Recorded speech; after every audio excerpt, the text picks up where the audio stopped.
Hello everybody, welcome to the channel. My name is JGOD. In today's video we're going to talk about how to get better at Black Ops 4, the top 5 beginner tips. Every year we have new players that are brand new to the franchise, and we have a lot of players that switch from the previous Call of Duty, and inevitably when I start doing videos a lot of people will ask, how do I get better at the game?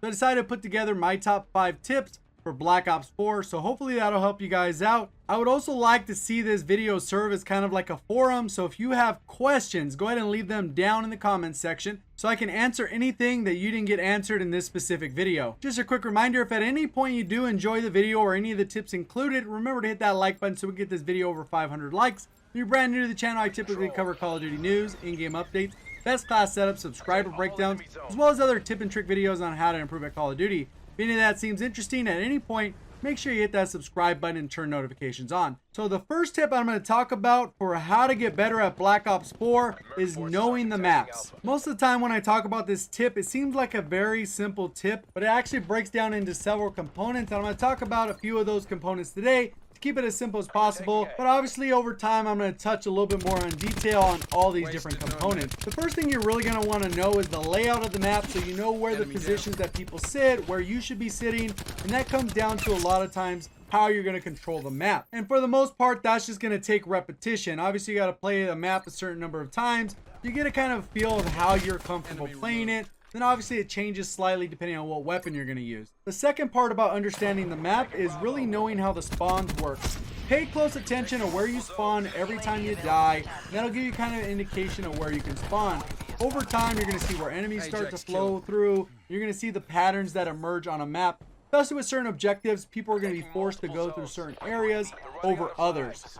Take this map for example. With these objectives split the way they are, almost no one goes through mid-map on that specific bridge. But the second the mode switches to domination, now you got a lot of people peeking these little windows. Everyone's kind of huddled around this bridge and kind of posturing for map control. I've done spawn guides in the past before. If those are something that you think you'd be interested in watching on the channel, make sure you leave a comment down below saying please do a spawn guide. Two more components that are important to know about every single map are power positions and head glitches. And these two things kind of go hand in hand, but they don't always go together. What I mean by that is every head glitch is not a power position, but almost every power position has a solid head glitch.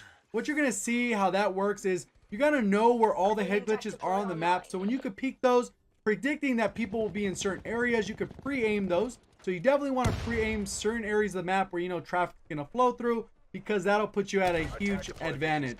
A lot of times when people are running around the map, the time it takes for them to ADS or aim down sight, basically hold that left trigger, bring up their weapon, you will already be aiming down sight and you will be able to take them out before they can lift that weapon, and that'll save you from taking any unnecessary damage. And when it comes to a power position is typically an area that will have high traffic flowing around it, not necessarily through it, but around it, and puts you in a position where it maximizes your kills and minimizes your death. And something to keep in mind about power positions is they are different depending on the specific map and mode. And just as a quick example, if you were playing this specific map and you were playing domination, the power position would be either one of those rooms that are overseeing the bridge that are basically looking from window to window. Those are going to be your power positions. And that kind of covers the bulk of knowing the map. So let's go ahead and move into the second tip for how to get better at Black Ops 4.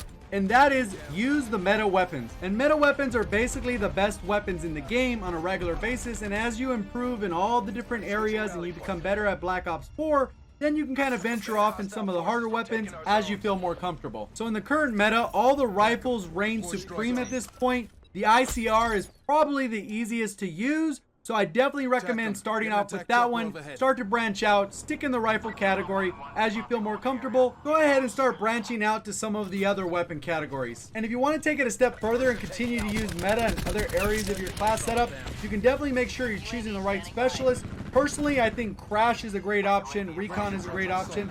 They have a ton of specialists that are very good, some of them very niche. But I would say that those two, Crash and Recon, are very good starter ones because it just simplifies the process and you focus on getting better at gun skill. And that pretty much covers what I wanted to talk about using the meta. So let's move on to the third tip on how to get better at Black Ops 4.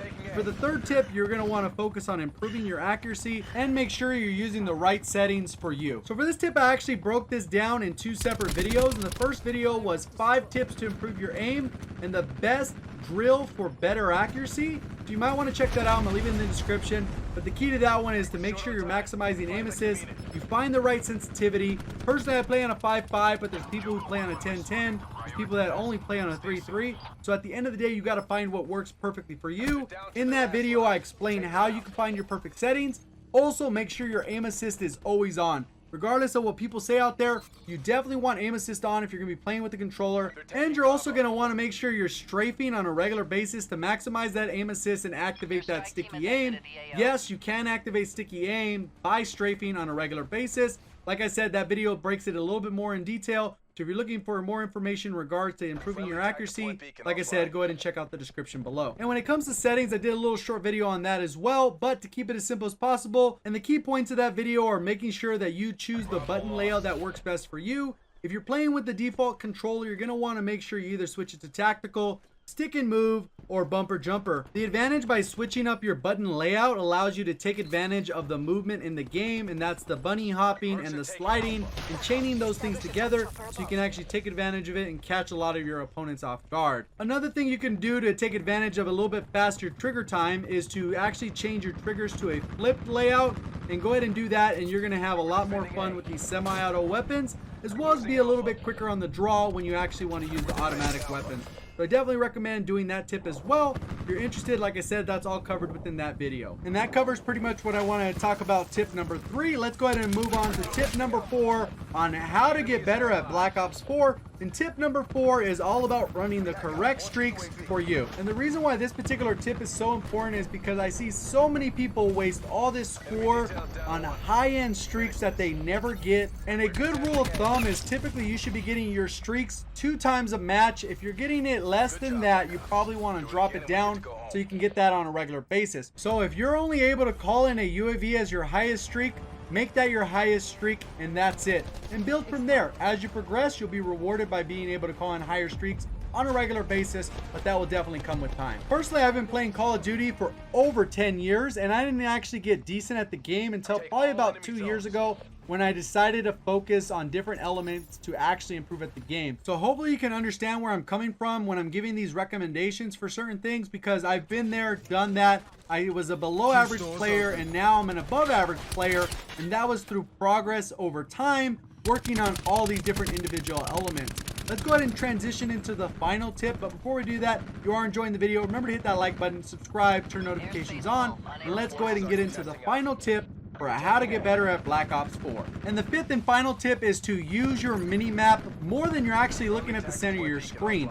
A lot of times people don't realize this, but very good players are spending at least half the time looking at their mini-map because there's so much information you get from that. I'll start off with some of the obvious ones and transition to a few of the less obvious ones. So the first obvious one we'll talk about is when you call in a UAV, it sweeps past. As long as someone doesn't have ghosts and isn't standing still or whatever the case is, they're going to pop up as a little red blip on the mini-map, and that tells you specifically where someone is. So you got to keep in mind, okay, if they're there, then I got to reposition, choose the right head glitch, position myself the right way so I can win these gunfights. Another more obvious one is when your enemy doesn't have a suppressor, they fire their weapon, they'll pop up on the mini-map as well. So you got to look for these cues and know exactly where people are based off how they're firing their weapon. You can position again and make sure you win those gunfights. So let's talk about a couple less obvious things that you can get from your mini-map.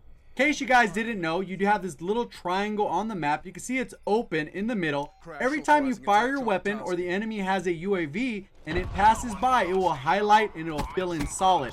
Every time your triangle is solid, that means the enemy sees you as a red dot on their mini-map. As long as it's open, they don't know exactly where you're at. And the other thing that is a little less obvious is paying attention to where your teammates are on the mini-map. Because if you notice a large plus of your teammates towards the right of the map, and there's a little bit of a void on the left, more than likely, that is where the enemies are going to be. And personally, I think mastering the mini-map is one of those things that separates average players from above average players. And I think most good players and above average players will tell you that they spend about half the time looking at the mini-map and then looking at their crosshairs. That's pretty much the two things that they look at. back and forth, back and forth, back and forth. So hopefully you found these tips helpful. Hopefully you liked my top 5 beginner tips on how to get better at Call of Duty Black Ops 4. Also, like I mentioned in the beginning of the video, if there was any additional questions that weren't answered by the video, make sure you comment down below because I read every single comment on my channel. And if there's any tips that you think I missed, make sure you comment that down below as well so anyone brand new coming to the video that is a beginner can actually benefit from that. Thank you for watching, and as always, have a great day.